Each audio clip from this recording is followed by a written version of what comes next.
Kwa taarifa ya CAG ya mwaka wa fedha 2023/2024 inaonyesha kwamba fedha ambazo tumezipoteza kutokana na ubadhirifu pamoja na uzembe ni takriban shilingi trilioni 2.5.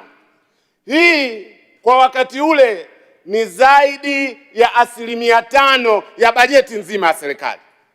Lakini ukitazama kiwango cha fedha ambacho TAKUKURU wanasema wanakiokoa kila mwaka, nimetazama mwaka uliofuata baada ya taarifa ile, fedha ambazo tuliziokoa ni takriban, kwa taarifa yangu, ni takriban shilingi bilioni 14. Taarifa Mheshimiwa Mwenyekiti.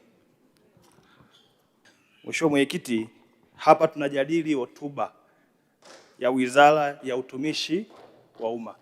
Hatujadili taarifa ya CAG. Mheshimiwa Ado Shaibu Ado, unaipokea taarifa hiyo?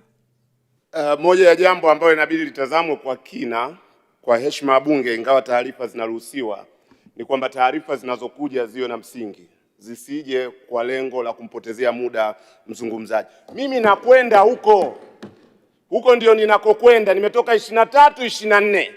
Unakuwa na ubashiri gani kwamba zitokwenda 25-26? Niachwe nizungumze.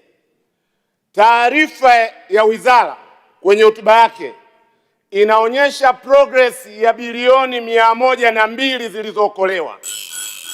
Nikifanya uwiano wa kiwango cha fedha tunachokipoteza na ile product tunayoipata kwa jitihada za TAKUKURU, hitimisho ninaloweza kuliweka ni kwamba sioni jitihada za dhati za serikali ya Chama cha Mapinduzi kupambana na rushwa na ufisadi, hasa rushwa kubwa kubwa.